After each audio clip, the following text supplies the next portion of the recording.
What's going on? What's going What's on? What's going happening? on, everybody? Welcome to Straight From Us podcast. I'm your boy, Mr. Kool, with the one and only. OZ. And today we coming to y'all with quite a few different things. So we're gonna see what's all going on. Cause at the end of the day, we always gotta start with eyes from the streets. What's going on? What's going on in this beautiful night? Well, I was looking for some things that was home based, but a lot of home based things were kind of depressing. So I kind of figured we just, figure out what the world doing, and they've been doing a lot. We have another close to NWA situation going on, but not really. You know how people felt about when NWA got to go to the White House. But this person didn't be able to go to the White House, but they played her music at the White House. Sexy Red. So, like with them being older, I know it had to be real confusing, but we're gonna let somebody who, has something to say about it with their opinion, then we're gonna voice ours.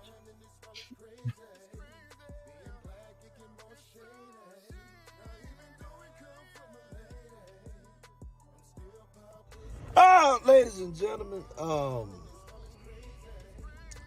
let me tell you something. Times have definitely changed. It's different around here. It ain't what it used to be.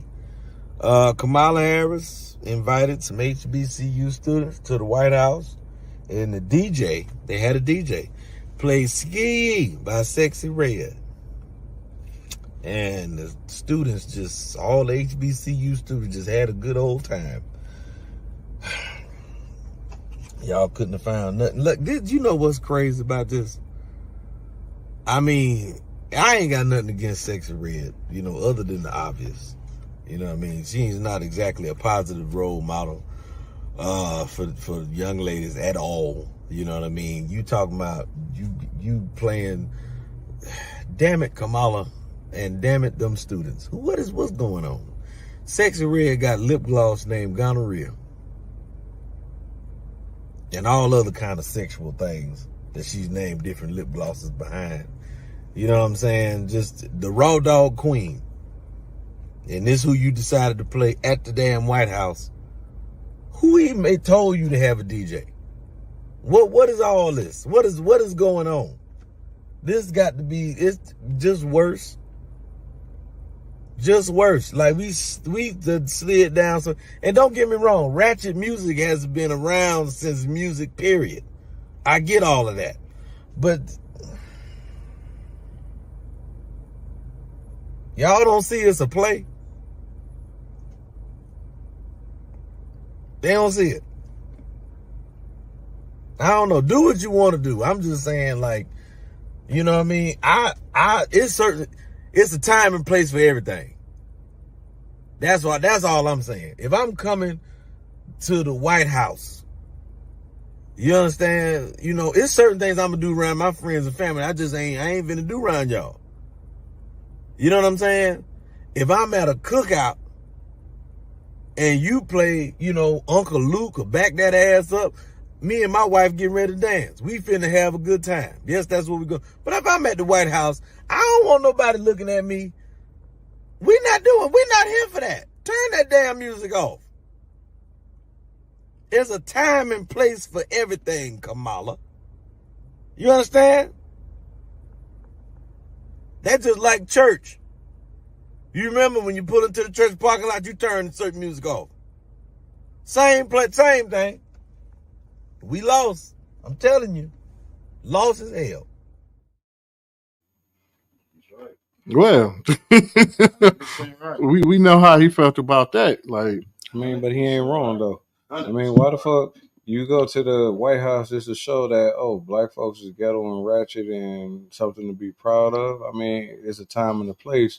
it's different cultures there too. Like, now you got it all the way off, Jay. It's different cultures there. They was confused, and right there in the sand land to where like what her coochie hole is what her booty hole is brown. Brown. That needless to say, shit is saying how things are nowadays. We already in a situation where Sleepy and Joe and Trump gonna go around one more time. I'm over that shit too. I'm over that. Like, dude, you get Joe out, get Trump out. Like, what the fuck? Man, At the end of the day, yeah, I'm not a politics person, and y'all know where I stand and how I feel. A lot of these cats is puppets, and they up there putting on the show. And I mean, right now, Trump is winning because he's putting on the biggest show. Do Biden look sleepy? Yes, he do. He look like he gonna fall any given goddamn second every time he walk. I mean, come on now. But that man, what, 120 years old or some shit? I mean, come on. this shit is And Trump is on his way there too. So I don't know, man. if you got to watch SNL, they had a very funny one. Too bad we can't put it up. Hold up. Is there an age bracket on running for the president? Because I noticed You gotta you got to be at like what 60 and up. No, you got to be before you 45, run, 70 45, up? 45. Obama was like, yeah, he was like 40, 45. 45. Okay, so Barack was the youngest president that we ever had then, right? Yeah. Yeah. You got to be up there 45. Got to be 45. You got to be a complete U.S. citizen. Like not coming to, now you became a U.S. citizen. You got to be born and raised in the United States to become president. And hey, Well, Justin, that's what how they you doing? say. Thank you for calling us handsome fellas. I don't know about these other two niggas, but I appreciate it. Thank you very much. But yeah, it's just if you can look up. She said, "Are you gonna grab the Trump shoes?" Oh no. I like shoes, but I wouldn't support Trump if they had a gun in my head. Like, there's no way for like 100%. like sometimes you gotta go. It's time, Sometimes you gotta what they say, you know what I'm saying? You gotta turn the picture to the wall, throw the coffee on the fire, break camp. Break camp. Going here or Hell no. I wear Pro Wings before I wear the nigga shoes, man. Exactly. Like, man, Pro Wings probably be on his way back in. Man, I wear some Jesus samples. Hey, they been in. Jesus hadn't been in. Everybody but you say no lotion toes, no lotion toes. Make them like hell no. I get the cowhide and tan it and all that shit. Basket weave and all that shit. Man, type deal. But like what was my boy on was the Castaway? Oh, I'll be out there making my own shit. Wilson. We got Dr. David King who just joined in. Whoa. He's been supposed to be coming on for a while. Mr. King, how are you doing? Sir? How you doing? I'm doing good. Don't jump on me, y'all. Y'all be nice. I'm kind of wounded right now. Oh, okay, man, okay. Man, look, I can't make no promises. You gotta tell people else, who he fully is. You gotta give him his. Like he didn't get a chance. We didn't get a chance to get to that yet. He was asking us don't jump on him right away. So I'm letting him know we can't make no promises out the gate. Nah. Well, we already yourself, man. Let everybody know who you is, man. I know who you is. We go back. We go way back to a third shift type deal. So Cadillac 4 flats. Yeah. How flat was it? Yeah. Me and Coupe de Ville. Mr. King go back when I got hit in the back of the head, and I thought I was fighting somebody. I didn't know who I was fighting, but I was finna fight somebody after I finally caught my balance, and him and another dude, I can't think of the Latino dude name right now. I came to make sure I was all right. They told me, it was like, man, you got hit in the back of the head with a microwave. I'm like, damn. Somebody threw a microwave at the back of my head? Like, you had to do something, bro. Nah, man. It's fucked up, but like a microwave. Once again, it's folks not doing their job right, man. We was pulling pallets from the back. They didn't load up that pallet. Some dummy put a microwave at the top of a pallet with some light stuff up under it. And as I'm slowing the pallet down, that microwave just said, "See you, bye." Matter of fact, hold up. Is that before the table or after the table? No, that was after that was before the table. Before the table. Yeah, that was the first Walmart. Now, I need to have some Walmart money in my pocket. I ain't gonna lie. I should have sued. If I would have known then what I know now, I would sue. I would sue them multiple times. But anyway, that's enough about me, Mr. King. Let's introduce yourself and who you is. Let people know. All right. I am Dr. David King. I'm a candidate for mayor for the city of Milwaukee. I'm a pastor. I'm a high school basketball coach. I'm a person that works in the community for almost 30 years. Father, husband, grandfather, someone that always worked inside the community to help the community get a better life or whatever they might need. That's who David King is. You're not a politician because we don't trust those. Never, no, sir. Okay. And one thing I will say is this: that I would never sell the trust of the people. You know, I'm not a sellout. So that's one thing that's good for me right now. Okay. Type deal, and that's what's up. That's like I said, one thing I can sit back and say, this is another person, and y'all know how I am about politics. I despise it. I just feel like half of them is puppets, and that's what they up there for. Just like Brandon. Brandon is a cool dude. I know him very well. That's why I support him. David is a cool dude. I know him very well. So you definitely got my support now with all this. My platform is your platform. You know, come on here and say what you got to say. Matter of fact, you also have your own podcast, correct? Yes, sir.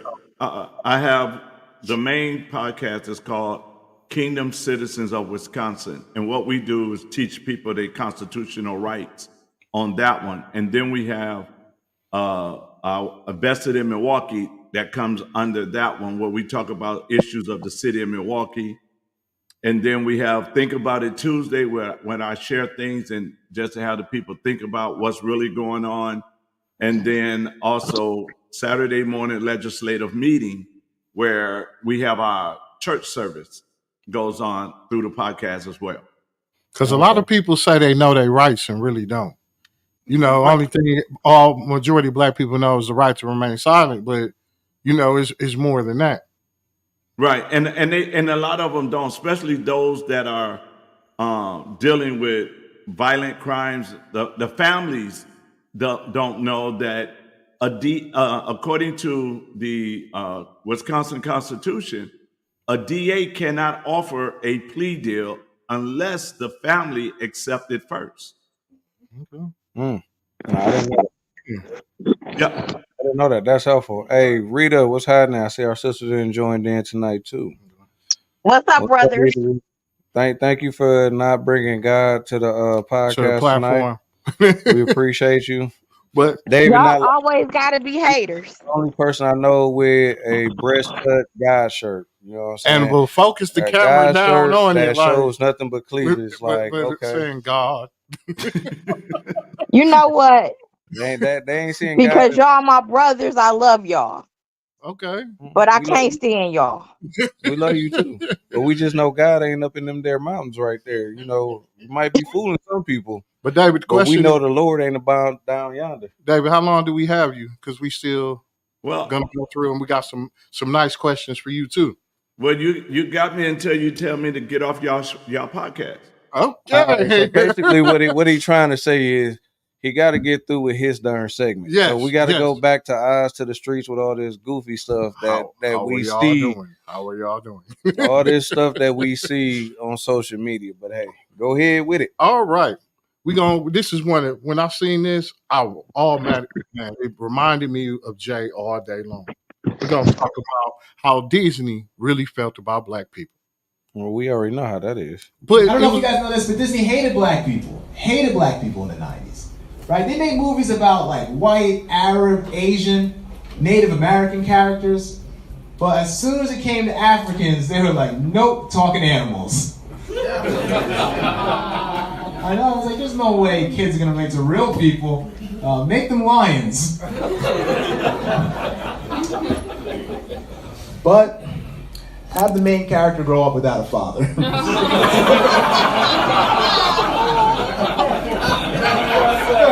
It's a circle of life, you know?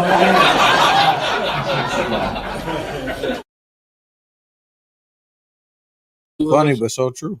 What was messed up was until like, I'm not gonna say recent, I give them a couple of years back, that we did not pay attention to that. There's a lot of stuff that come on TV that you don't pay attention to, unfortunately, or you don't look at the bigger picture. I've been sitting back saying Avengers is literally what they're talking about what's going on today with population control, killing off half of the population to make life better for those that can survive. Disney did make Princess and the Frog, though. But look when they made it. Yeah, look when they made it. like he said, it was like with black when it came up to a black movie. Like Or I said, daddy make was in the picture, but them wasn't in the animals. picture. Like like okay, we gave y'all some, but it's really we making a joke about it. Yeah, well, we got to get out of that. What we're in the habit of doing. You know what I'm saying? We're used to not being represented. So then when we become represented, then what what they represent us as. Like look at all the every commercial right now tries to have black people in it because they pandering to us because they know that we spend over $1 trillion in useless fucking money. So what I'm gonna say is this, Jay. I'm gonna agree and I'm gonna disagree. The reason why I'm gonna disagree, well, I'm agreeing for this. Black folks has been in commercials and all that stuff for a while now. They just started doing black men with white women. No, yeah, I was gonna say they just started doing biracial. Yeah. Now it's a force of gays and transvestites. That's what it is in the media now. That's what it is. Y'all Black folks had their time to shine, but right now the gay folks came over and took over. Y'all a little younger than me. I'm trying to tell y'all. Back in the 80s. No, I get that. In the 80s. I ain't that too far behind you. I think Dr. King can attest to this.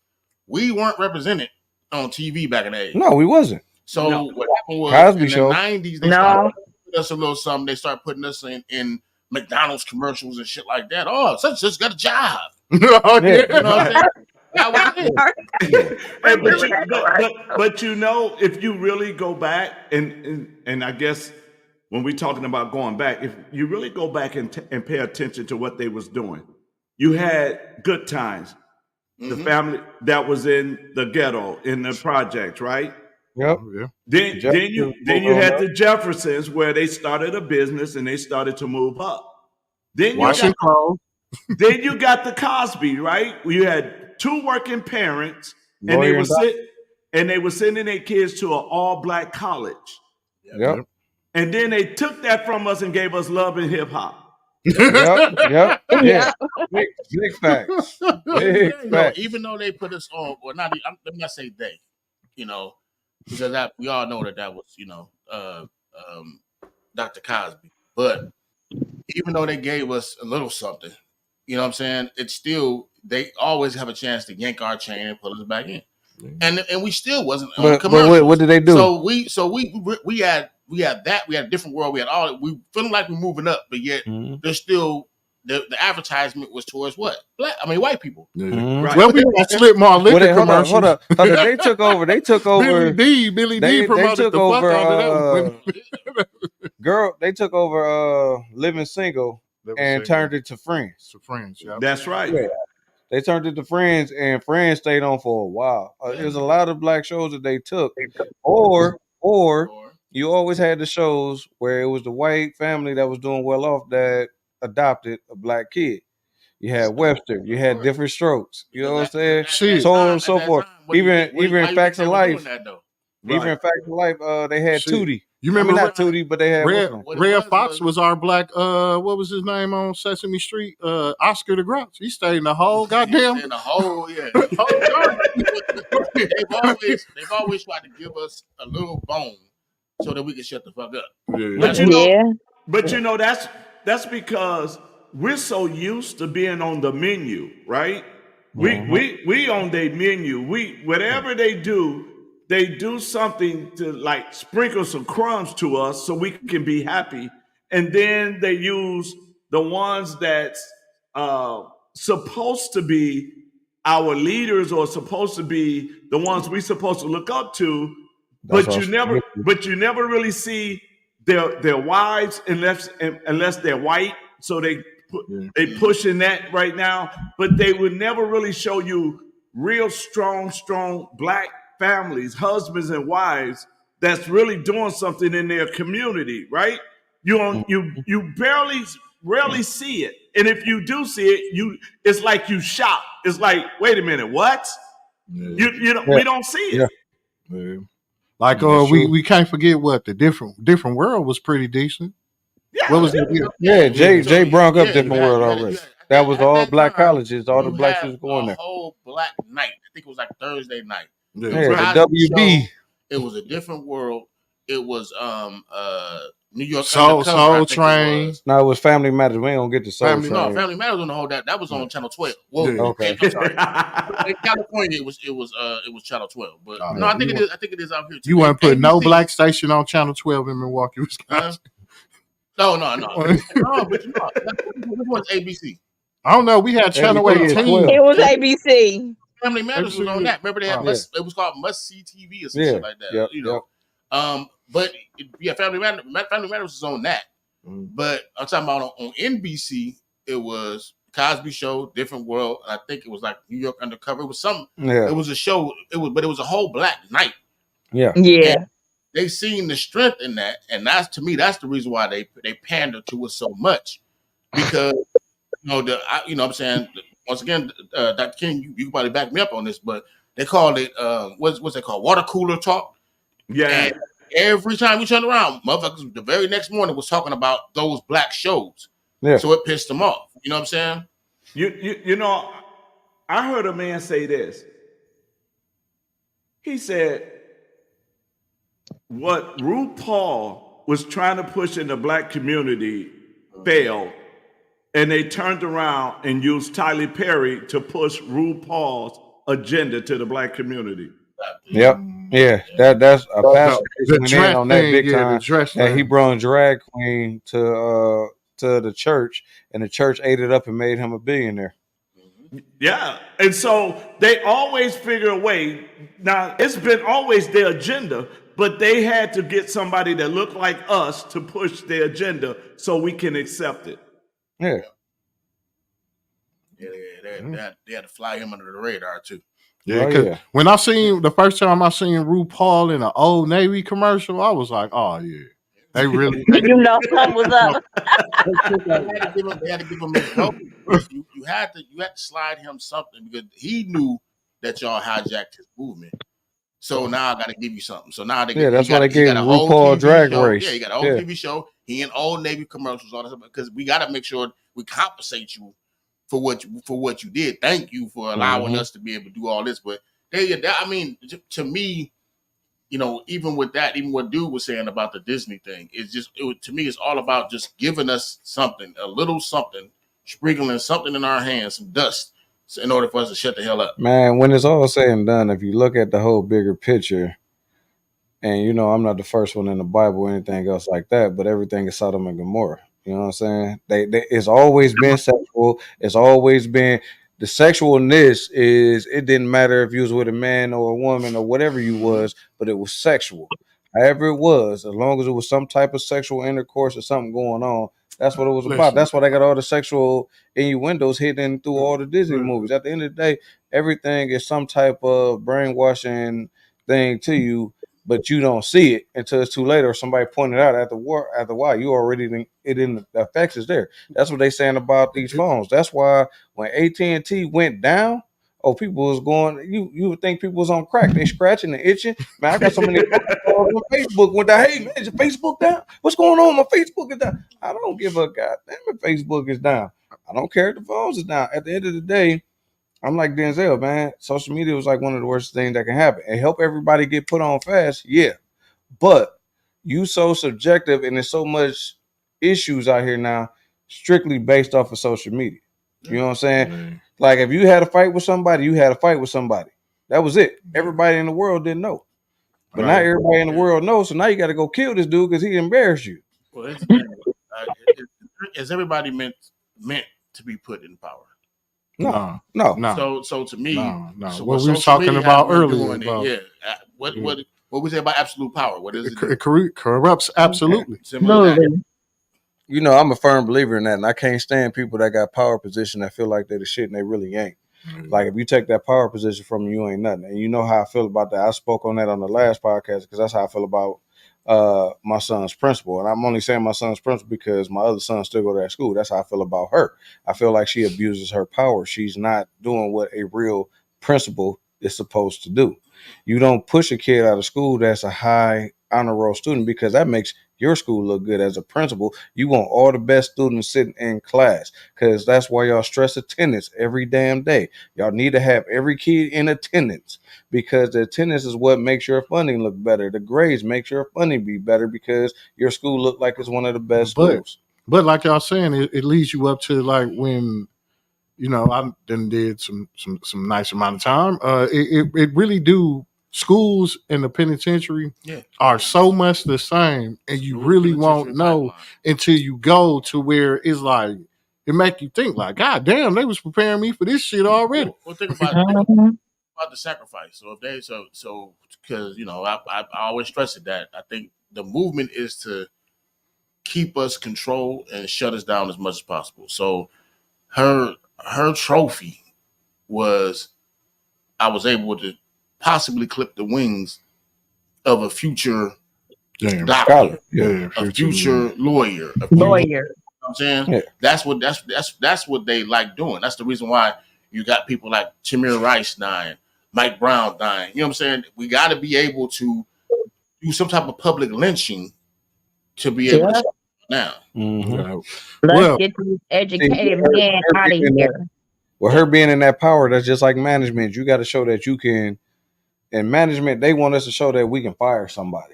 You know, do you got it in you to fire somebody and get rid of them?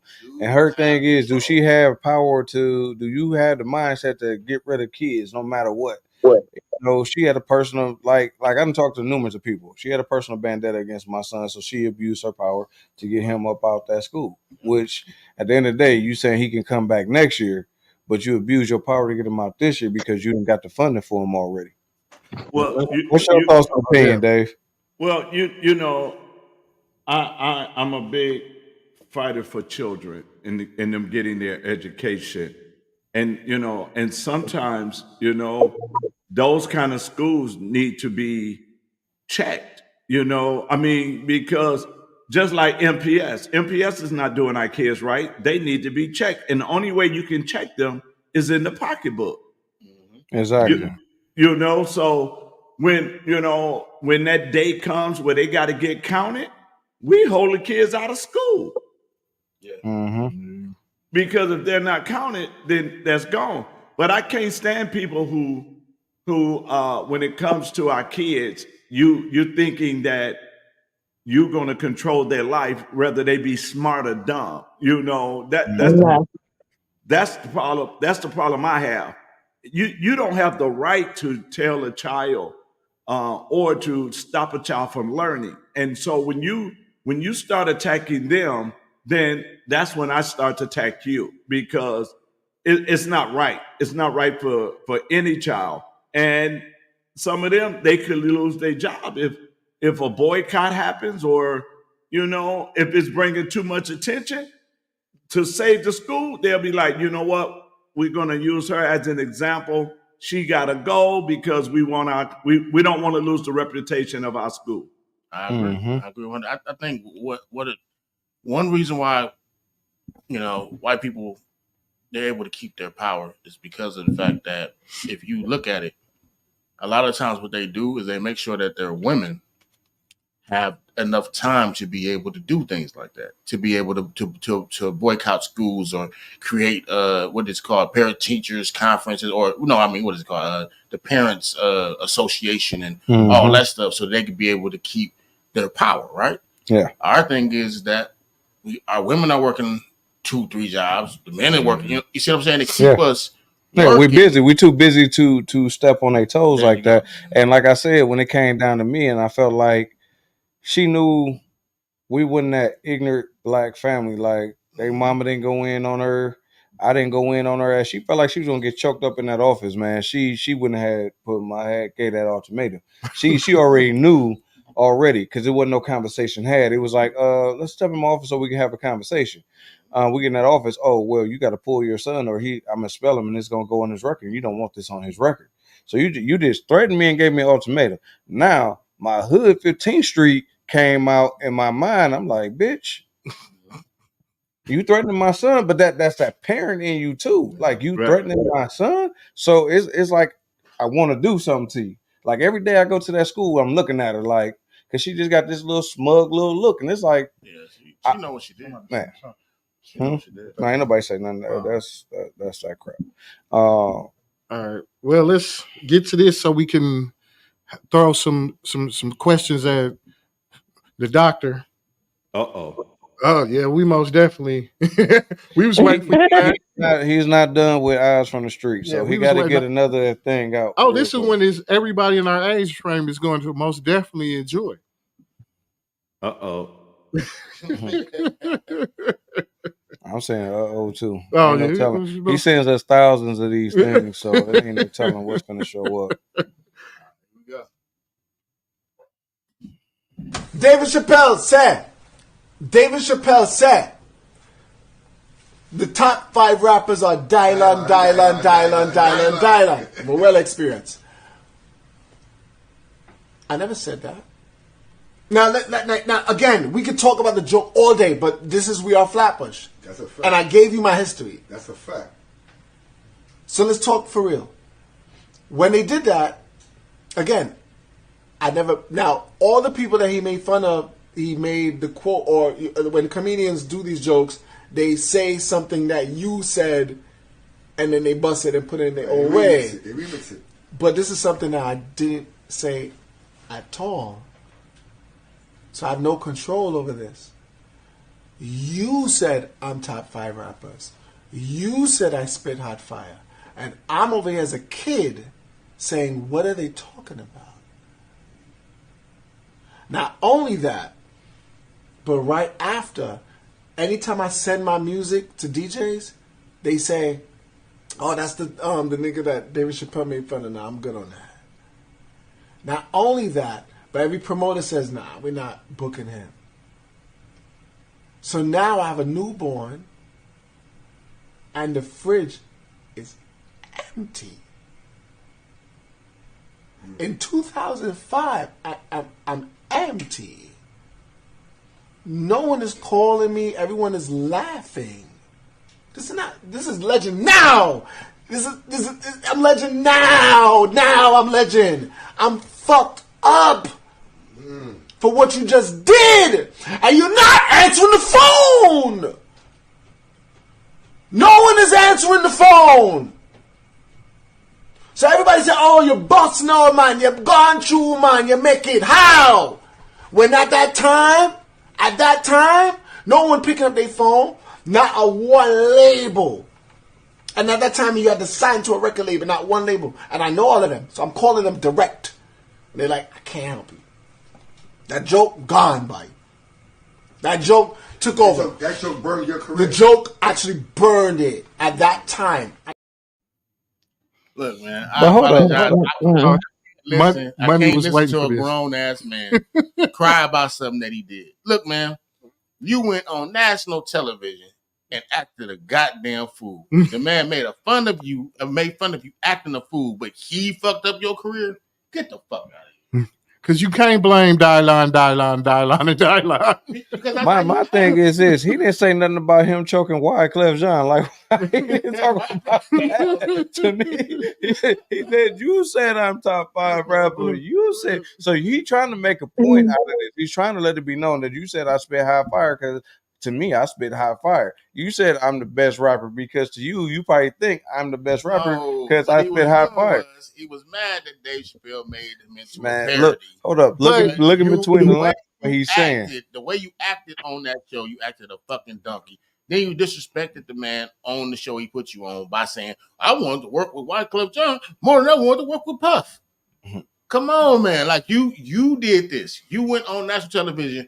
Hold yourself accountable. All the man did was just make fun of how you was acting. You acted like you was hot shit on the show and didn't have a pot to piss in or window to throw it out of. But Dave Chappelle with that joke solidified Dylan for people to know who he was. Like, if you say Dylan, they ain't going to be like, who the hell is Dylan? I spit high fire. Of hottest niggas is Dylan. You going to know who he was talking about because his rap career wasn't going to do it. I still like bad boy this, bad boy that. Go give me a cheesecake. Take that. That's all. I'm talking about the song. Man. I'm talking about the song. That was a single. They first album that they did. I gotta say, Diddy did some things with that album. You know what I'm saying? That album wasn't bad. Did you say they first album. They only album. The only album. The only album. The man didn't put he put it zero money behind you guys' promotion and advertising. Yeah. The only thing y'all had was a freaking video. That was it. Mm-hmm. He thought that because he put you guys on TV and humiliated y'all, that was going to make you guys into millionaires, and it didn't. But here's what my thing is.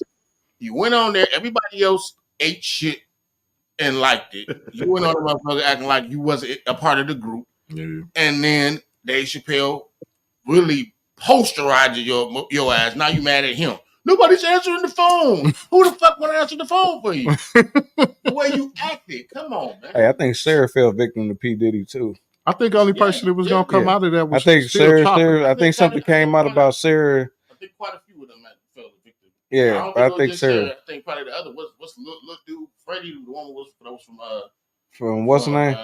Freddie just broke camp. Freddie broke camp on them. No, you might have got texted, you know. Ain't no telling. Let me put the disclaimer up on. Touched.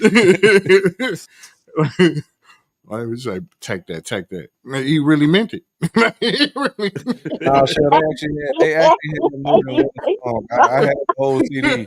They had some decent songs. I'm sorry, I shouldn't have said that, but it was. Oh, you wrong for that one. True. Take that. Hey, dude, Donald was pissed, man. He was upset. Like, okay, I'm gonna say this: like, if your refrigerator empty, listen, McDonald's is always hiring. Like they always hiring. They starting off $15 now. So, like, if your choice, my boy. Look, man, you first of all, you were and they let you take home food. He was on. Oh yeah.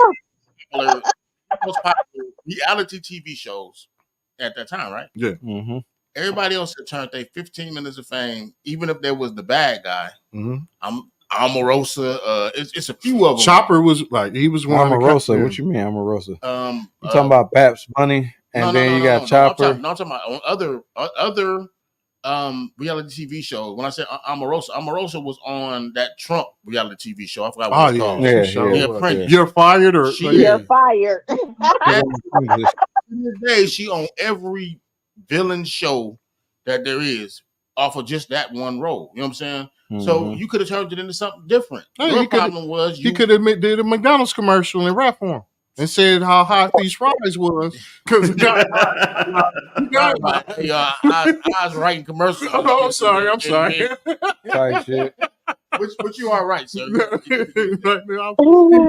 Hot. Cause why? Because Dylan fried him this morning.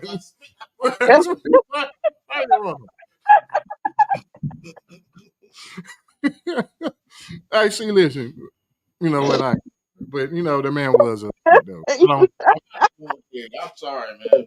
You make your own bed, man. If you pissed in it and lay in that shit. Okay, we got one more, and this was really from Money himself. He and brought this up, and this is most definitely hitting the internet real hard. And this is gonna be at y'all, I promise.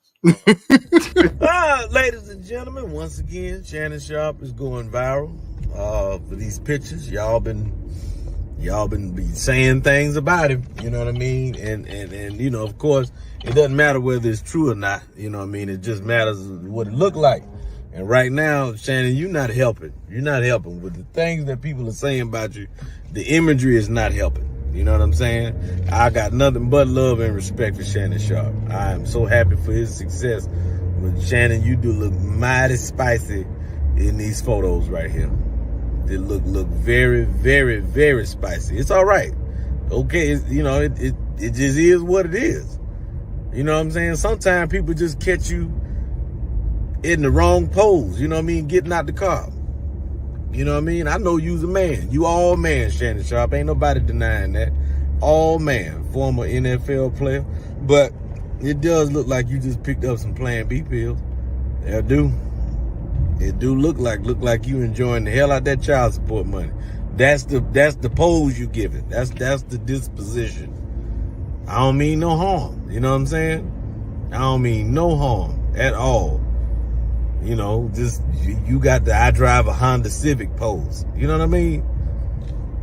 Come to pick up some hair or something like that. That's what it looked like. That's exactly what it looked like. I know that's not what it is, but that's what it looked like. And don't get upset with me. These are just jokes. Ain't nobody trying to fight you.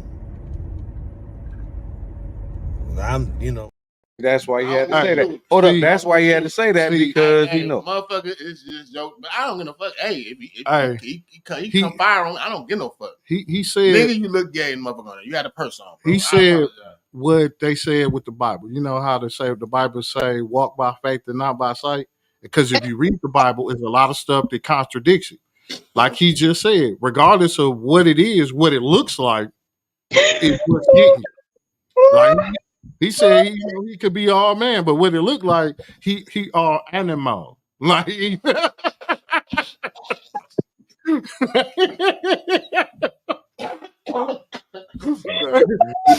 like, man, what it is, this man could be swinging from the chandelier, Georgia, the jungle, but he kind of look a little saucy right now. Shannon, if you would just so happen to run across this podcast, I'm like, I have no parts with these niggas is saying. I know the picture was photoshopped. Women and children. I watched the actual video. Girlfriend. It's all good. They photoshopped a purse on this nigga. I ain't say nothing about the purse. I ain't say nothing about the purse. Girlfriend. I ain't worried about. I'm talking about that tight ass shirt with that purse. Man, look, hold up. What I'm finna say is girlfriend. And y'all know he was working it. He was working it. 3 snaps up. 3 snaps in the U formation. Yeah. Girlfriend was working it. How you doing? Please don't cancel us. I'm sorry. I apologize. Yeah, they gonna cancel you, motherfuckers. And Shannon Sharp gonna have something to do with it. Me up. I'm like Cat Williams said, goddamn. Fuck that. Man, y'all better put some goddamn backpacks on or some fanny packs. Cut that purse shit out. I'm sorry. Listen, everything I got out in my pocket. I can't do it. Well, once again, and I'm an advocate of saying these niggas that's sagging is fagging. I was the first one to say that. That's the most. Yeah, but if it's that tight, baby, something else going on. No, it ain't. No, it ain't. Yes, it is. No, it ain't. Wearing a purse. No, it ain't. It ain't the same shit. Niggas been sagging for the longest. If it's that tight, baby, something else going on. Now more and more stuff to make this okay, and everybody keep on showing and falling victim to it. I ain't gonna lie. So I get what you're saying, but I mean, at the end of the day, all his argument is gonna be is that's a fashion statement. The man bags are in now. I thought the man was going to start voguing. Okay. The man bag is in, but that man got on some doggone jogging pants so tight he got a yeast infection. Rita. So what they saying is that the legs got photoshopped. Okay. Like I said, okay, let's keep that out. Your pants so tight he got a yeast infection. I don't care what you say. If they saying that. Maybe they took some tight ass pants off a chick and put them on. Bro. No. Everybody down here should know. No. For jeans and shit right now, it's hard than a motherfucker because everything you go to is tight fit. Everything is skinny leg jeans. They didn't used to have that all the damn time. You gotta read. You gotta read. Look at the when all of it is out there. When all of it is out there. Look at how tight. No. You know how hard it was for me to find some jeans when I came home? Because I'm not wearing those bedazzled ass pants and shit. And now it ain't even just bedazzled. They jeggings. Half the jeans out now is jeggings. I'm like, hold up, is these stretchable jeans? That's what the fuck is this? I buy baggy, loose fit and shit like that because. But when you find baggy loose fit, is they jeggings? I'm a boy. When you find baggy loose fit, are they jeggings? What the half the baggy loose fit jeans out here is jeggings? No. Shit. I'll show you every single pair of motherfucking pants I got. Now I did by mistake buy something. I forgot what it was.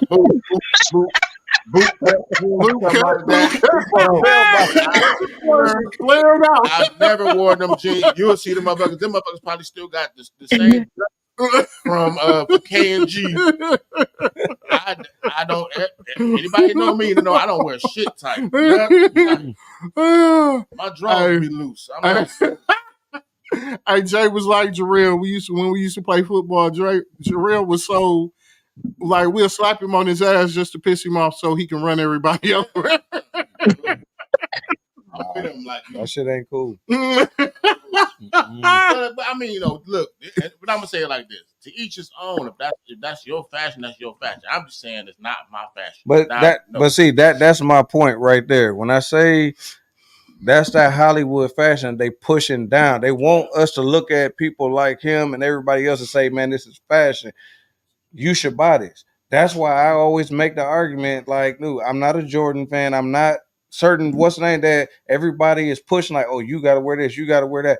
No, back in the day when Family Funk was in, what was we wearing? Funk Mob hats. We went and got our hats custom made and everything else. I do the same thing with my GF stuff. Yeah. So like even my work shit, I made this myself. Like my work hoodie. Like when I go to work, everybody else wearing uniform. I'm wearing my own. Like everything I do, I wear myself. And then guess what? I'm still saving money. And I don't care what you think, because at the end of the day, oh, that nigga ain't got on J. So what? I got this, and this. Now, what do you have, sir? Oh, you got a pair of J's? That's it? Okay. Shut the fuck up talking to me. Don't come to me disrespectful ever again in your life until you step your game up on every other aspect. But you shouldn't be wearing boot cut jeans. Don't do that. Yeah, don't wear boot cut jeans. I agree. Don't wear no boot cut. I'll seriously wasting my goddamn. Cause I ain't never worn. But look, it's like this. Oh, it's been so hard being y'all little sister. I swear to God. Yeah, we know. But look, when they're trying to herd you, when they're trying to push you into into the direction they want you to put, they want to push you into. This is what ends up happening. You know what I'm saying? Oh, the fashion. So here's the thing: if every time I look at you, I fear you. Well, okay, let me pull I gotta put you in the area that I don't fear. I don't fear females, so you gotta be fearful. Remember, but wait, what you know? Remember back when we used to get on stage, they'll say, "Well, picture the audience naked or something like that," or and they draw. So for them, they fear us. So to push. You know what I'm saying? This homosexual agenda. I mean, if somebody's homosexual, like I said, they're gonna, hey, do you? But to make us all look feminine, to make us all look, you know what I'm saying, a certain type of way. Like you said, the look don't make a difference of what it is. It's the look. Yep. What it looked like. Yep. And I ain't got a problem against a gay man, a gay woman, or nothing. But like I said, look, baby, love it, live it. Yeah, but like I said, like that's how the Bible was. The Bible is basic instructions before leaving Earth. And then, like I said, there's so much different contradictions of like, okay, well, no, it always gets me in trouble. But hey, fuck it, let's go. You know how they raised you about David and Goliath. David was the small man against the giant and took the giant out with the rock. But they didn't tell you all things David did before. Like David got a man's wife pregnant and wanted her so bad that he messed with her, got her pregnant. To try to cover it up, he had the man come from the war, and the war was one of David's. He was one of David's soldiers. Now David tried to get him to go home to his wife, but he was like, "No, he was a real nigga. Like I can't go home to my wife when my men are out here dying." So David was like, "Okay." He gave this man a note and told him to give it to the general. So he gives the note to the general. The note told the general to put that man on the front line. So he had this man killed to cover up what he had did. But like I said, basic instructions before leaving Earth is always to look. It don't matter what you say. Like Ronald McDonald, this man was with kids. They didn't call him a child molester. But he was. Barney came from under tables in a closed school with no adults around. But I love you, you love me. But it's always it was a lot of that. A lot of that was made to make pedophilia look all right. Yeah. Just like a lot of was Mr. Rogers. He was a molester too. Let's put them all out there. Hey, but you know. Pedophiles got a new name now. They call MAP, which stands for minor attractive person. Mm-hmm. Oh, That's stupid. whoa. Exactly. My eyes is proud up, sir. Yeah, that's the and the reason it's a new name for them now Taking in the alphabet. because the LGBTQ rebranded them Yep. because now they're coming for their rights because Yep. everything's been done was done on feeling. So everything is about a feeling. So pedophiles are now saying you can't tell me who to fall in love with. Yep. So they're in California. They got rights in California. Yeah. I feel I should be a bank owner. Like if we going off of feelings. No, it Like, ain't about feeling. It's about identify. I'm a billionaire. Somebody make me a billionaire. Right. It's all about how they feel. If they feel like they're not being represented, then they jump behind whatever movement they Well, I should move to California so somebody can make me a billionaire. Hey, that's why they made that joke that Martin Luther King and them should have been gay, man. We would have had our rights a long time ago. Snapping their wrists and all that stuff. I hate to say it, but remember, they hijacked that movement to be able to push it along. So that had to show that it worked. Well, it was a comedian. It was a comedian that said this joke that said that if Martin Luther King was that, he would have, our movement would have been moved along. Slavery would have been abolished a long time ago. So it had everything to do with how successful that movement was. That's the reason why gay rights came about, because they you know how they did it, right? What they did while the people in the church was preaching against homosexuality, the gay community went and elected people that would make laws for them.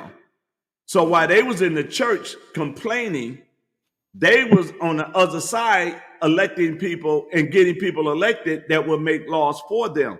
For example, Milwaukee County is now a sanctuary for transgender and non-binary people, and that was done by the Black county supervisors.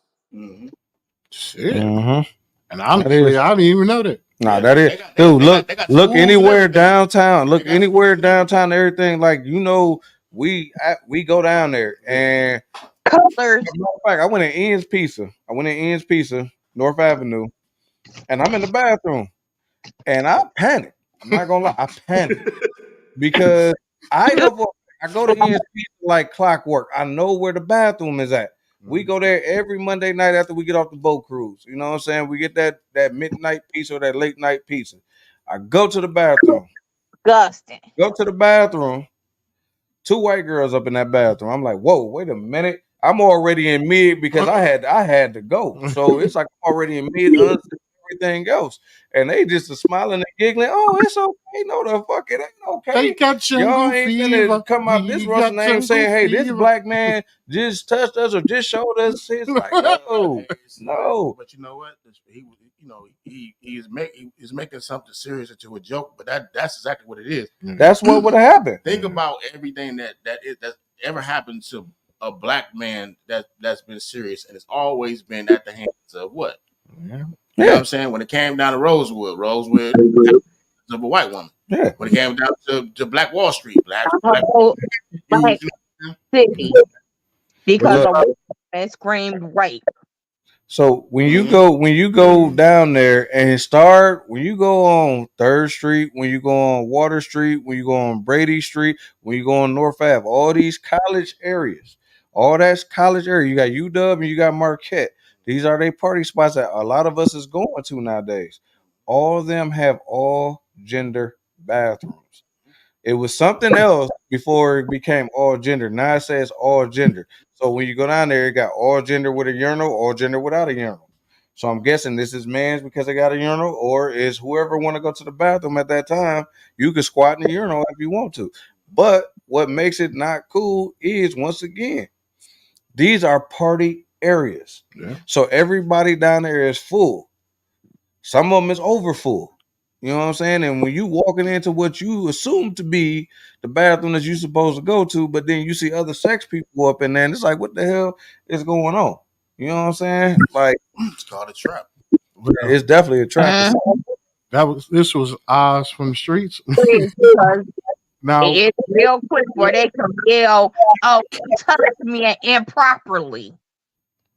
You said what? what? What'd you say, sis? Well, a woman has said real quick, he touched me improperly. Yeah, Yep. that is true. Right. Yeah, they said that quick. And they would have went out that bathroom before me. Ain't no telling what they would have said. You know what I'm saying? But me being me and very intelligent, I backed on up out that bathroom quick. Like, nope. Hey, yo, hey, what's going on? I made noise, everything. Like, hey, ain't this the right? And I had to look at the sign and everything else because, you know, when we go there, it's always a group of us. So I'm making my presence felt. Like, I ain't finna carry me about this place talking about I did something to two white chicks in the bathroom. Like, pause, flag. No, it was two of them. It's one of me. Oh, no, you're a big black scary white black guy. No, false, sir. I'm short. You're not finna start. Stuff that you're not finna tell to me. I'm not that big. I'm sorry. It's like, no. It was two of them and one of me. They took advantage of me. I'm pressing charges. This is what happened. There was two white girls. You know how white girls is about black men. They see me coming to the bathroom. They were under the influence and they was trying to be all over me. Oh, this is facts because when we were down at Slut, this white girl was trying to force me to dance with her. She just rubbing her little tits like, you're gonna dance with me. We out here. Like, no, chick, no, I'm not. No. Well, I'm going to take this opportunity because I know this is once in a chance, a lifetime of talking to a Dr. King. We're making history straight from us. All right. So, Dr. King, once again, welcome to Straight From Us podcast. So, as you were saying, you are a candidate for the mayor of Milwaukee County. City of What are Milwaukee. your intentions and your plans? City of Milwaukee. Okay. What is your plans? And yeah, well, let's just start with what's your plans and what you have on the agenda for the city once you become. Well, my plans is twofold. The first side is to make sure the service that the city is supposed to give to the people is excellent, top notch on all sides of the city. And one of the things is we see that's not happening right now. They putting these bumpers out, but they won't fix the potholes. Your garbage is being late picked up. Somebody just stole my garbage can. Oh, no, that's neither here nor there. Sorry. But when we got to look at the service, and then we got to look at where the city is wasting a lot of our money at. It was a slap in our face to raise sale taxes up 2% and then go behind closed doors, and you only been the mayor 2 years and give yourself a 15% raise. That's a slap in our face. But the other side, in order to combat crime, in order to deal with crime, we got to deal with the social issue of our city. We're dealing with drug overdose, mental illness, homelessness, education system sucks. So you're always going to have crime when you have those kind of the issues. And so a lot of times what happens is we're so much on the menu that we're never at the table. And so we got to get to the table to really figure out what's going on in our community and how we can fix those social issues that's plaguing our community, and how we can help our young people to achieve and to become the next alderman, the next business owner, the next doctor, the next lawyer. Because with the education system, they're not what they're getting right now, they're going to be the next cellmate or the next one dead. So they don't have anything right now, and this is Ain't why that what the school system is for? Sorry to cut you off. the school system is to educate them, yes, but they're not educating them. And so, so when we look at it right now, if you go look up the National Assessment of Education Progress in MPS right now today, fourth graders, only 14% of fourth graders can read at the fourth grade level, and only 12% can do math at their fourth grade level. And if you go to the eighth graders, only 11% of eighth graders can read at their grade level, and only 7% can do math at their grade level. So we have a problem with the education. We have a problem. Our kids doesn't have nowhere to really air out and vent. They have no place to go. I mean, yeah, they got the rebels and stuff like that, but running rebels can't handle all the kids in the city. They took a lot of the Boys and Girls Clubs out. COA is still here running Rebels, but they took a lot of the Boys and Girls Clubs out. Like, it's a lot of stuff that I can sit back and say that I definitely agree with you on. With there's nothing for the kids to do out here nowadays but to get in trouble, and I feel like they're farming the kids to do that. Hey Jay, do you still have that thing that we brought up on?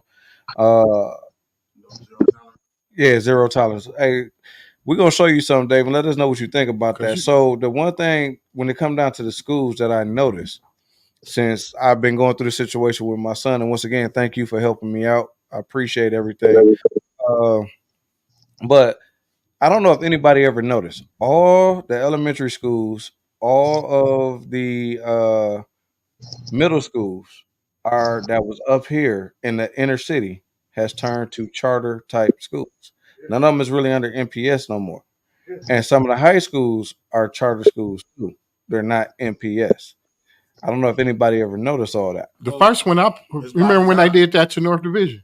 When they split North up and had they added on to North. North was still MPS, but they added on to North. They added other schools inside.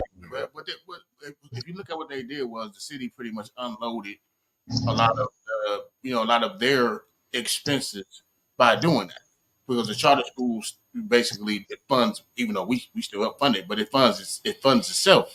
So now I don't have to pay the property tax on it, or I got help with paying whatever this is or whatever, because these people are about to pay, for being in there. So basically that was the city kind of relinquishing a lot of stuff. But also what it did was it helped to create a lot of these, well, not create, but create like, what I'm saying, some type of a cash cow for a lot of these grifters, a lot of these con people. You see what I'm saying? Because most of the time, if you look at who creates these charter schools, it's people they get a buck. Basically, that's it. Yeah, they don't care about educating your kids. They don't care about that's what they say about this hope schooling. But you know what? Another teacher just told me. A teacher literally came up to the shop. She told me, she just said, a lot of these teachers in a lot of out here now are not certified. She's a Title I teacher, so a lot of these charter schools don't have like the specialty classes to help special needs students. They have Title I teachers come in and teach them in Title I. What's the Title I? Title I is like ED and LD, all them type of classes back then. So it's Title I. It's teachers that cut special education. Yep. So she said a lot of these teachers are not certified to be teachers that's teaching our kids out here nowadays. So Dave, we gave you enough time to check out that statement there. And I know you heard some stuff that we were saying. So what's your thoughts and opinions on that? Because I know you are in with the charter schools yourself. Yeah, well, with me, I don't like what I'm reading. But here's the thing. I'm over at Kingdom Prep, and Kingdom Prep, being there, interacting with the young men over there as a basketball coach or just a mentor walking through the school, is I see the opportunities that they're giving young men, because it's an all boys high school, and I look at the opportunity. One just went to New York to go to one of the best culinary schools in the country. They just took a group to Italy. They got a great entrepreneur program. One of the things that I'm seeing is this. We already know as parents that they are using school for two things. One is the pipeline from school to prison, but the other one is child trafficking. Because it's so much that's going on. But here's the thing. I talked with a teacher, and she told me I don't have to teach them. As long as they show up in class, I have to pass them. Yeah. That's what's happening. Yeah. That was what was happening when alternative schools popped up. Like they just pass you on through. Matter of fact, check I'm finna send you something, because like I said, I'm really big on education and making sure our kids get a fair shot. And I'm also upset with okay, I just sent you something. I also I get upset when I see how things are falling out of hands, and then they say, "Parents, get your kids." But then, if the parent get their kids and discipline the kids, then the parents go to jail. Oh yeah. Type deal. You- you- so I mean, I think where you got parents like you said earlier working 2 to 3 jobs to try to feed their family. This is where we have to be that community again. We have to be that village that raised that child, because when I came up, my mom worked it, but she didn't have to be at home because the neighbor next door was there, right? Most definitely. They made sure you was in the house by the time that street light came on.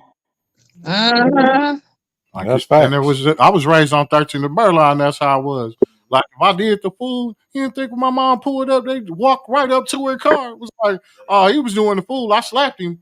So he upset right now, but I'm just letting you know. Then you went in the house and got your ass beat. Like Right. that's how it went. Right. And the thing about it is coaching these young men. Now, I'm hard as a coach. I'm hard. Sometimes they call me Coach Carter, but I'm hard, right? But they love it though. They love that attention. They love the discipline. They love the direction, right? And so what I sent you, Have your phone. what I sent you is showing you some of the stuff at that event. We're showing people what's really going on in the public schools. Now, you got some public schools that are good. We're not knocking all public schools. You got some charter schools that are good. We're not knocking all charter schools. We got choice schools. Some are good. We're not knocking all of them. But the ones that ain't doing their job, we need to be on their neck. Every last one of them. I agree. Because like, going back with mine, and I know these two over here tired of hearing me talk about it, but I mean it goes through my head every damn day. I mean, as a father, how much I care about my kids and my son and what he go through. He ain't got a fair shake in this shit. This bro is abusing her power as a principal, and as a principal back in the days, they used to call them principals. Supposed to be your pal, supposed to help you and give you guidance and make sure you do the right thing from this point forward. They walk through the hallways and all that, like. Especially if you do your grades. So yeah, I definitely feel like we need to stand on these schools next. Like at the end of the day, like, hey Jay, do you still got that picture of the principal? So like every day that I go to this school, I feel like I got words that I really want to say to this woman because she needs to be held accountable because she has this demeanor about herself like I'm me. What can you do about it? There's nothing you can do about it. This is my school. I'm the principal. She got the teachers at her school scared to speak up and say. Because, like I said, when she gave me the ultimatum, I said, dude, the teacher just told me, like all the teachers, because it was a teacher conference, they waiting on my son to come back. Oh, they wasn't supposed to tell you that. Well, this teacher just told me that the kid that tried to have a fight with my son in the bathroom when his cousin came in and they decided to try to jump my son, that he's a known person that go to these classrooms, that go through the hallways trying to start a fight with other kids. So this is what the teacher said verbatim. This kid has to get escorted to the bathroom now, just so he don't do nothing. But this chick right here put my son out. But these two kids is still going there. The kid that started the fight and the kid that slammed my son to the floor that got punched in the face by my son. Hey, it is what it is. He had to protect himself. But she let both of them stay in the school and said, oh, they on their last leg now. So if they do anything, they get expelled.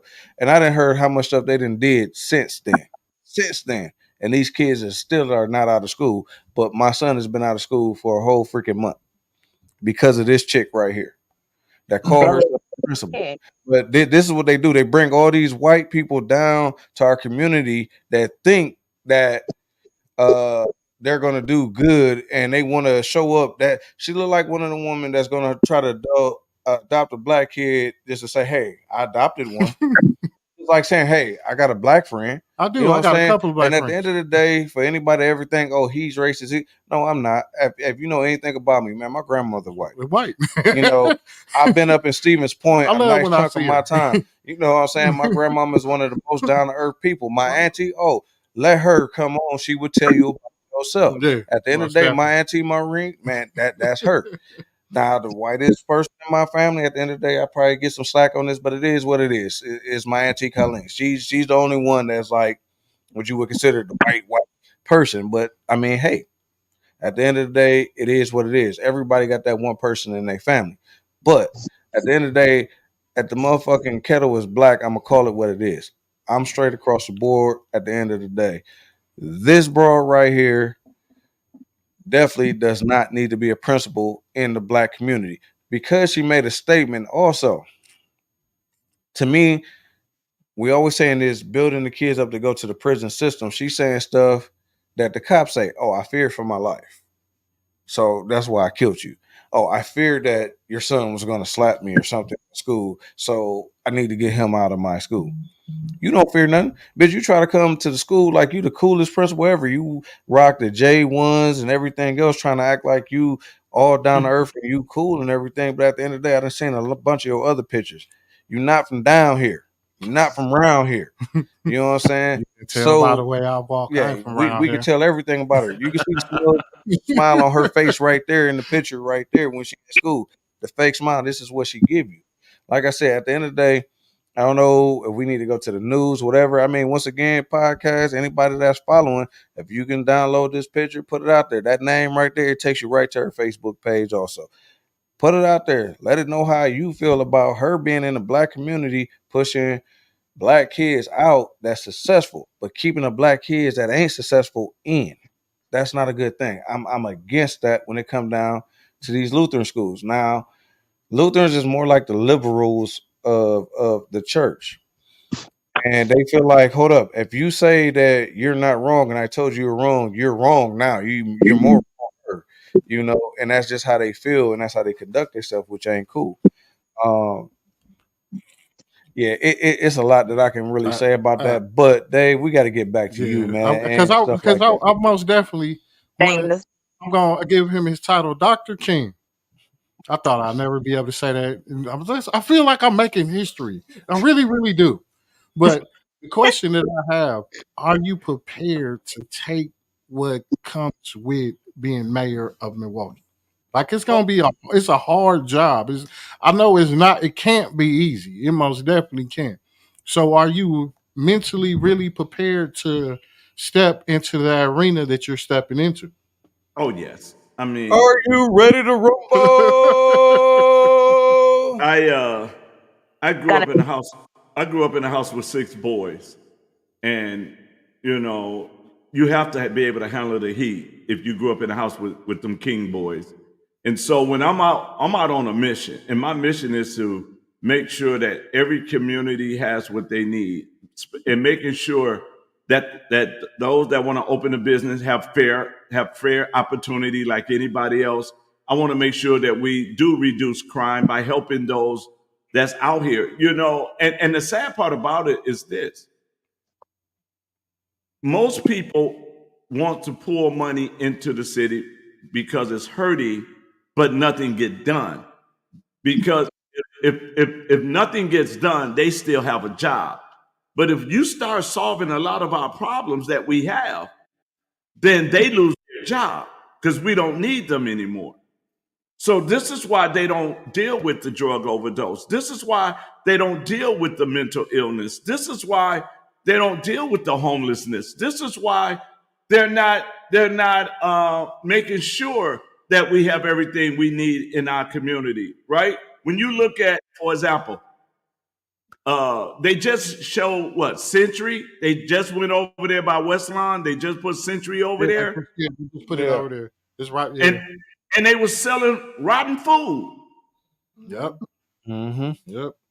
That's You, what. you, Why you selling rotten food and you just got Just built up open. over there? Like they had right. that sitting in there for when they was shut down all them years. Like, oh, we gonna all right. We finna sell this too.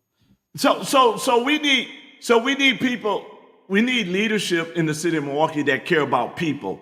And one of the reasons why none of the mainstream media is talking about the mayor race, because if they talk about the mayor race, they have to talk about me and they have to talk about the work I've done in the city.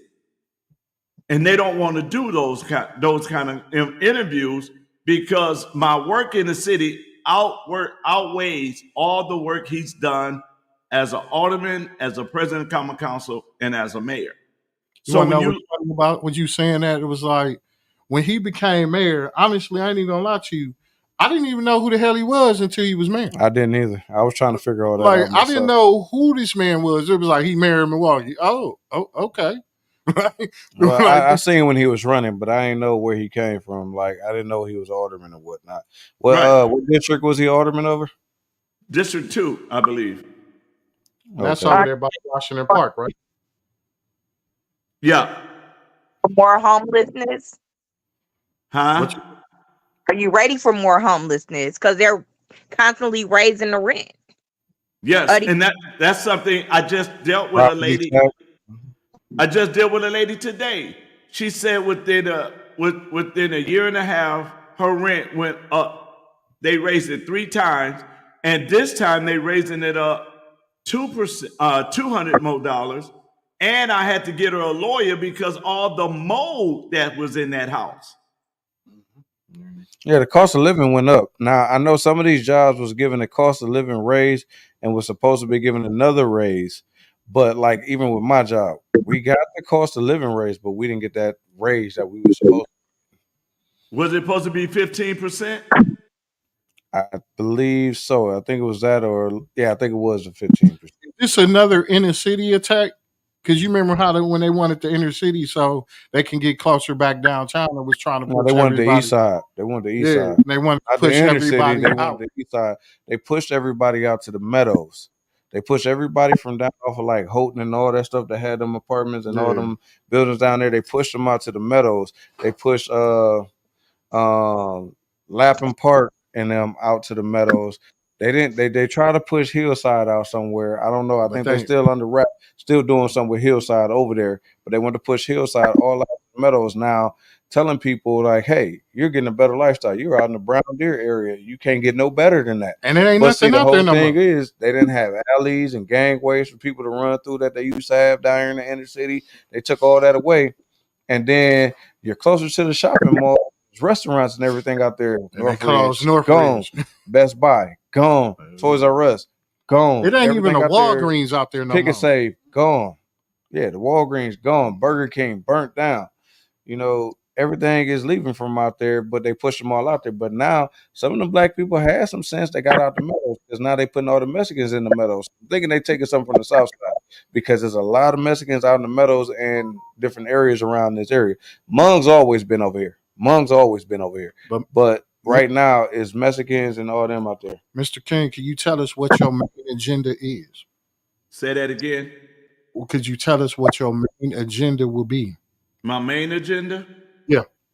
Making sure that the city is better. Like I said, when I first go in from the business side of it, every department got to sit down with me and explain to me the service they're supposed to do and why they're not doing it, and the money. Why are you wasting so much money? Then we got to deal with the block grant money. Find out why they're giving money to people that are not doing anything. I mean, that they just wasting money. I need that money to go to someone that's giving me results, not someone that's giving me numbers. Because you can give me all the numbers you want. That don't mean you really doing anything. So we need that. I love you, but not showing you. Your lips to tell you anything? I'm waiting. Go ahead, Dave. Go ahead. What you say, ma'am? Say amen. I'm waiting on you. You know, and so this is, you know, for years I managed million dollar companies. I'm a business coach and a consultant right now. So when I go in, I'm going in from a business side to say, okay, what are we doing? Why are we steady raising taxes on folks that we shouldn't have to raise taxes if we stop wasting money? And here's the thing that we also have to look at that we're not really paying attention to. They're taking grandma's house, and they're not taking it through the mortgage. They're taking the houses through taxes. So why is somebody who worked all their lives to buy them a house losing their house on taxes? Because they don't want you to have that house. Because our taxes just went up. Like I just got this house, like, and it's like, man, what in the world is going on? Like the taxes just went up, and then it was something else. I'm like, man, look, y'all trying to push me out, and I just got it. Like, what in the world? Like this is ridiculous. Because the first thing you said about rent is, man, by the time I pay this amount on rent, I can own my own house. Because now these people that's charge you rent, they want you to pay water bill.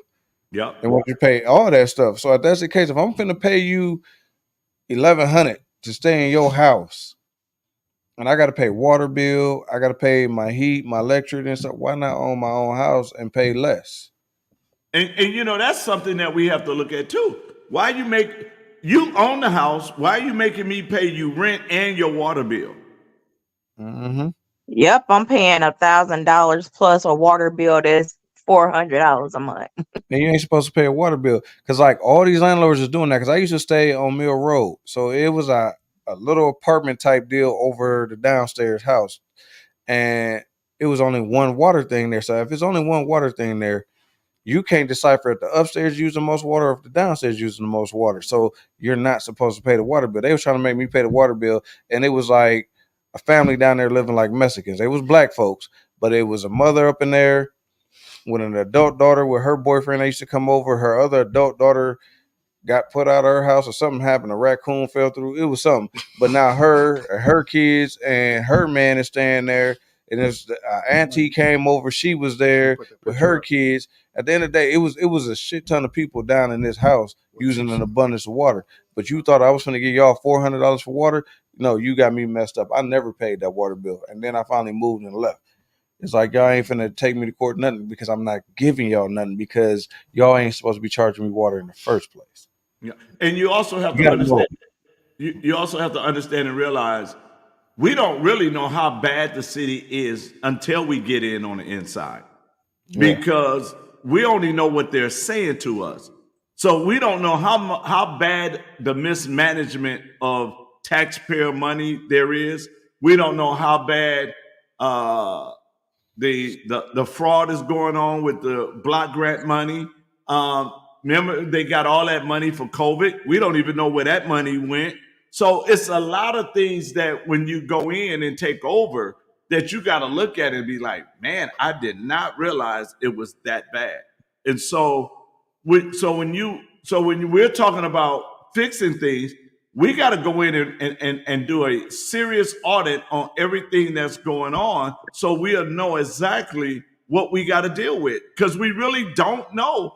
Because they talked about lead, then they talked about lead, then they stopped talking about lead. Mm-hmm. So is our kids still drinking lead?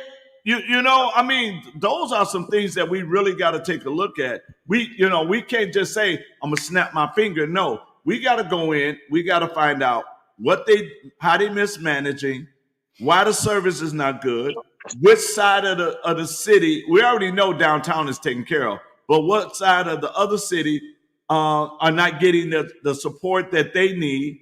Why is the response time on the north side, the northwest side, is longer than downtown? I think the response time should be the same on both sides. So there's a lot we got to look at. Then we got to look at the social side of which organization is really going to help our children? Which organization really going to help single mamas? They made a whole song, "The Children Are the Future." Right. But if you like take care of that future, then what is it honestly saying? And then, for example, in 2018, our mayor, when he was an alderman, made a law, city ordinance that banned conversion therapy. Let me tell you what that is. If your child came home confused with their sexuality, it was banned for you to take them to like a psychiatrist that would do conversion therapy. They would not allow them to do convergent therapy because they said it's violent and damaging, right? Mm-hmm. But if you finish reading the whole ordinance, it says if your child are trying to transgender, trying to be a transgender or trying to be gay, then they can get the therapy to make them go all the way. Mm-hmm. Wow. So basically, it's going to allow them to make the decision to go the way they want them to go, but not in the way you want them to go. If you want them to still, hey, I think that we need to work together on figure out which way do you want to go. No, we don't want that. But oh no, I'm guaranteed to be gay. Oh well, then we'll get it. But wait, here's the weird thing about it. Remember what I said in the ordinance? It said it's violence and damaging, right? Mm-hmm. But if they want to go in the direction we want them to go in, then that's not violent or damaging. Mm-hmm. And what they won't tell them is 89% of teenagers and adults that had a sex change that became a transgender, 89% wanted to kill themselves and 42% tried. Yeah. That's what they said. Yeah, and 39% changed their mind. Yes. After getting the sex change. Yeah. So when we start to look at it, right, they know if we get the children, forget the parents, but if we get the children, for example, in California, if you had a 12-year-old daughter who wanted to be a boy and you didn't want her to be a boy, they got a law now in California that 12-year-old can run away. And when that 12-year-old run away, they will not tell you where the 12-year-old's at, and they will help them with the sex change. Damn. And you still have to help support them. Damn. But that's what it is. In certain areas, of California, they try to make it so too liberal. You know what I'm saying? To where I grew up in California, so I know how it is. It's very liberal in certain areas, but of course, certain areas are ran by homosexuals. They ran by So why wouldn't they make sure that was all you tend to flock more to the people that you that you understand and that you have that you can relate to. Yeah. I guess that's what I really So that's what ends up happening. That's the reason why you have like right now the largest genre of music right now, and I really wish that we unite and we had a sense of purpose. But the largest genre of music right now is hip hop. Mm-hmm. And ratchet music. Yeah, but no, not really. It's just hip hop. Period. So anything that has something to do with hip hop, like right now, look at R&B. There really isn't any more R&B. R&B has merged itself into hip hop. So it just basically goes. What I'm trying to say is, at one point in time, they didn't want their kids listening to it. Now it's it's all over every commercial, everything. You see what I'm saying? But really, what I think what it is just basically trying to program us to keep continuing to spend with them, because we don't even spend with each other no more. Because we the most loved and hated culture ever in life. We the most simulated culture. Yeah, we most mimic. They mimic the mess out of us. Culture that we in the world. Like what old boy said from Dave Chappelle was like, everybody want to be a nigga but don't want to be a nigga. But he's like, everybody want to be a nigga but don't want to be a nigga. But Mr. King, it's like it's gonna be a big fight for you. It's most definitely gonna be a big fight for you. So it's like pushing through. You gonna have a lot of, I'm gonna say, a lot of up and down. It's something more down and up. Well, I mean, because at the end of the day, they got your statement. But listen, with all progress, it gets worse before it gets better. Right. And we have to tear down to rebuild. We got to make sure the foundation is solid. So we know it's going to be a battle, but what we also know that the moment we win the election, you're going to see a lot of city officials, people that work for the city that can retire going to retire because they're going to get out while they can. Because a lot of people, you see it all the time. When real changes come, that's when people scatter. Because now I got to do the work. Now I might have to answer to this. So guess what? It's a lot going to leave. Just like when Amos was the county exec. The moment he lost that election, what happened? You saw them you saw about 5 every day was going down, turning in their retirement papers. Yeah. So we know that it's going to be a fight. I'm looking for the fight. I'm up for the fight. I know it's going to be one of those we love you, we hate you type relationships. Yep. We know that we're going to have some pushback against some aldermen who's still in certain people's pockets. We know we're going to have those pushback. We know that some that's wanted. What I want to talk about. I'm listening to you, but I want to talk about that alderman in people's pockets because, go finish saying what you're saying though. Give your spill. But what I'm saying is, but then there's some other persons who always wanted to do the right thing, but they was under the wrong leadership. So I mean, you're going to see a lot of different things change when leadership change.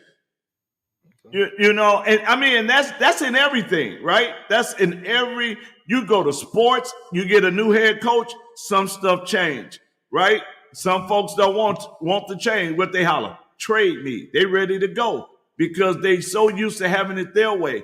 But now when you get new leadership, you got some aldermen that's going to buck against, and I'm going to love them because I'm going to expose them. But then you got some that's going to love to work with you to make Milwaukee a better place. That's true. Don't you think it's time to start doing some rotations with some of these aldermen that have been in there for a long time, especially for the ones that you don't see nothing done? Like, I'm gonna just speak on 6th District because I support Brandon.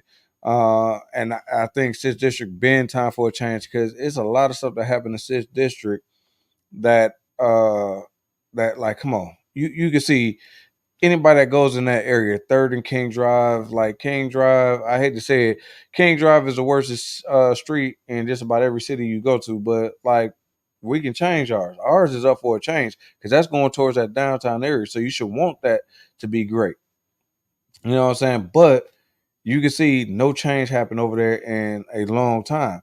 But now after talking to people over there that's business owners, that's black business owners, and hearing about how these black business owners went to Malele and asked her about opening businesses, building up property over there, and she's sending them to this white dude, and this white dude is coming to them with the most disrespectful offer ever in life.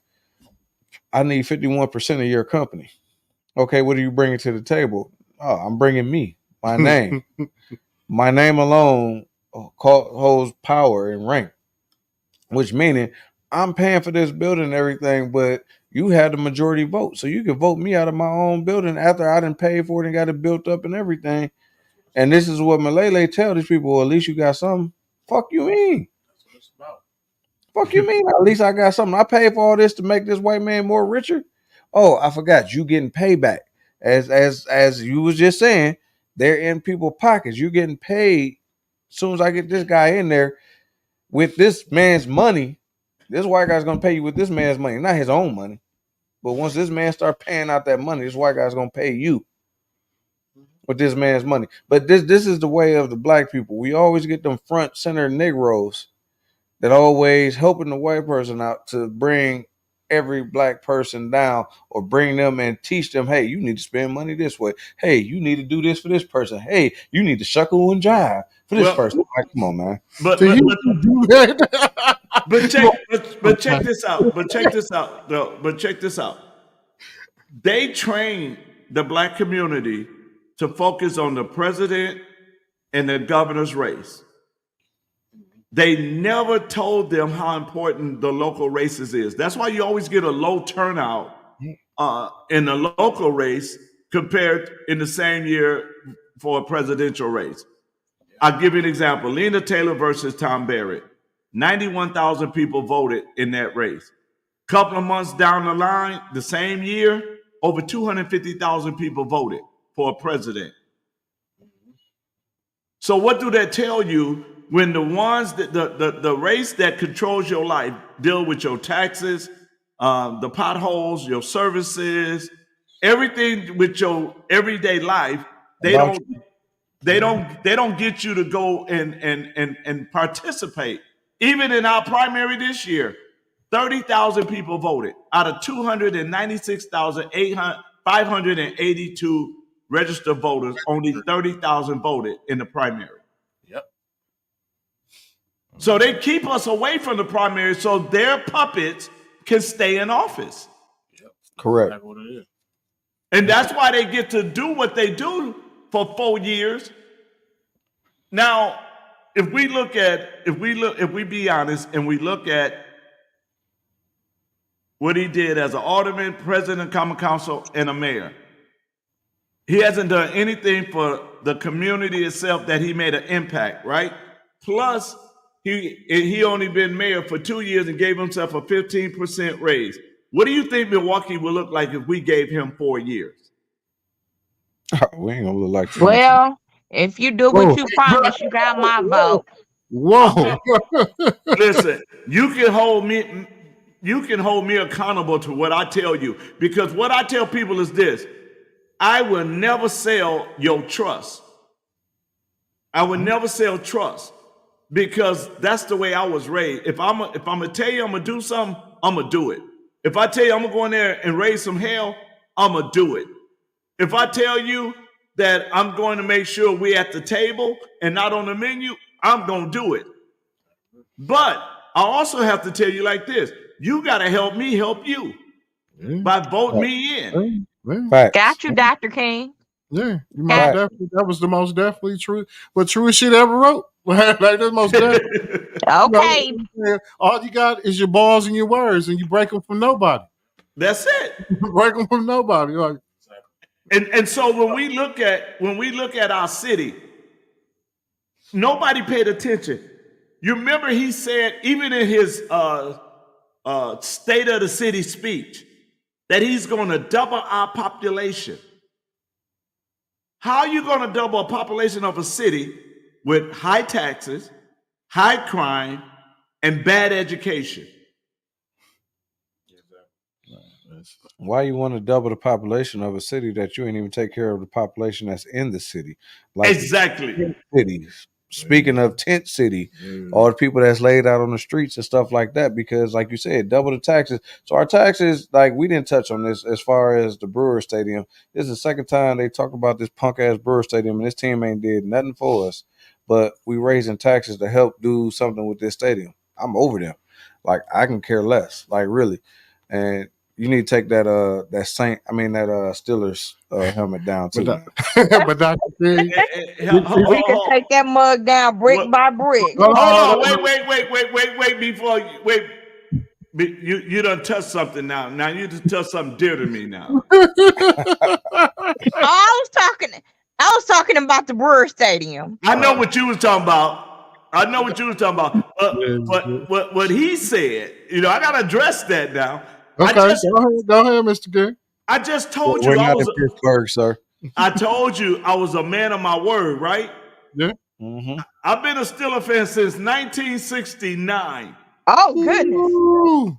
I'm loyal when I find something. And here's the thing about them: if it wasn't for the Steelers organization, we wouldn't even have black coaches in the NFL. See, now, Mr. King, I'm gonna have to stop you because you're bringing up a whole nother topic, especially when it comes to my brother, right? we good. We ain't finna go deep into this. That'll be something for something different. Yeah, something else.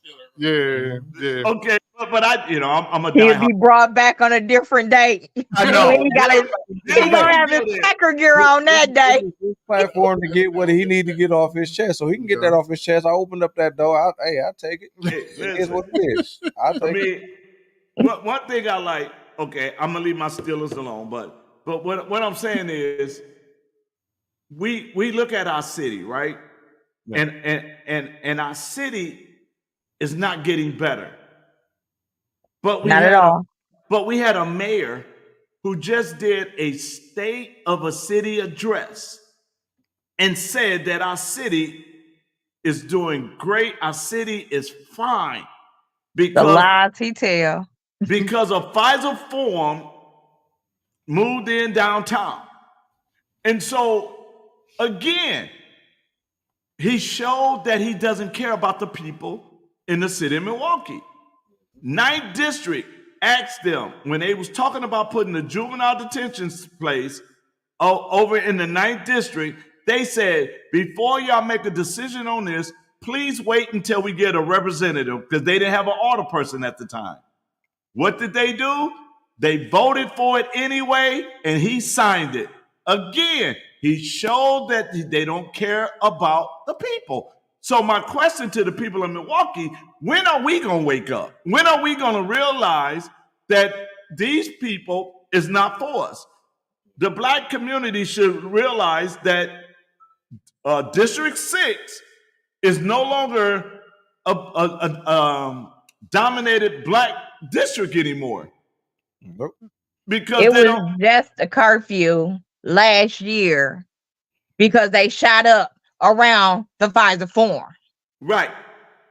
So how is it safe? Right. But according to him, it's safe. Then he said, oh, we got jobs coming. Listen, you can have 100,000 jobs in the city of Milwaukee. But if our kids can't read and do math, how they going to get those jobs?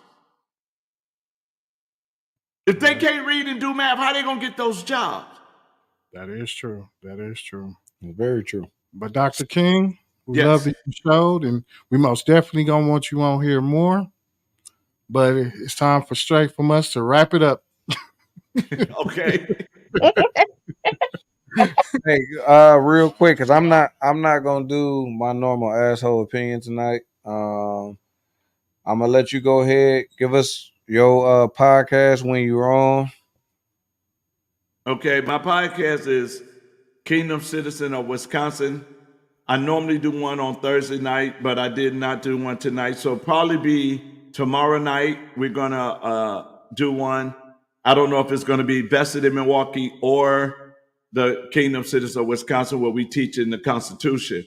But we have a virtual town hall every Sunday night at 7 p.m. And Pastor JBJ, he's the moderator of the town hall. But if you guys want to join me face to face, we will be at Coffee Make You Black this Saturday from 9 to 12. Man, I love their potatoes. We welcome you guys to come on down and join us at Coffee Make You Black. Ask your questions, share your thoughts. I share mine. I tell people all the time, you got to be real. Democrats or Republican is not going to save Milwaukee. Only the people inside of Milwaukee is going to save Milwaukee. So we gotta roll up our sleeves and come together and work on a better Milwaukee. And I say it like this: you got Democrats and Republicans want a safer city. Let's come to the middle and get a safer city. You got Democrats and Republicans that own business and they want their business to thrive. Let's come to the middle and get a safer city. You got Democrats and Republicans that want a better education for their kids. Let's come to the middle and get it done. Forget about all that other mess, because that is designed to keep us fighting one another while they continue to control our lives. Well said, and I appreciate you for taking over my asshole opinion and giving us your I'm gonna just say opinion. No, thank you, sir. I appreciate that, because I agree with you on a lot of that. It takes us to come together and make things happen in this community. You need to basically, I'm gonna say what he's not gonna say because he's a pastor. Get up off your ass. Get out here and vote. You know what I'm saying? Because happen, stop bitching about it. Stop being a punk or Do bitch about something it. about Do it. something about it.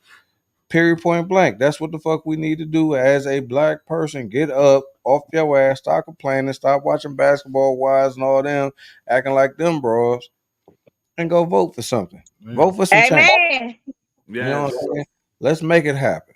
But with that being Indeed. said, Mr. Kool Whipp. And you know I'm the one and only OZ.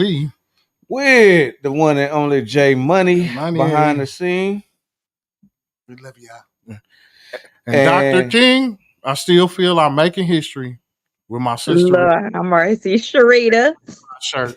I do not have on that shirt today. I have on an Indian. Thank y'all for watching us.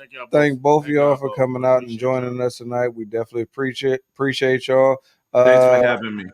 Love you, brothers. When you want to come back on, you're always welcome to come on this platform with us, especially if you got something that you got to put out there.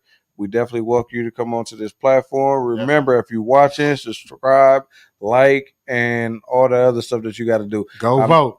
I'm not Thank a fan you, Dr. of King. the whole thing, but subscribe, like, from us. And this is Straight From Us podcast, and we are out.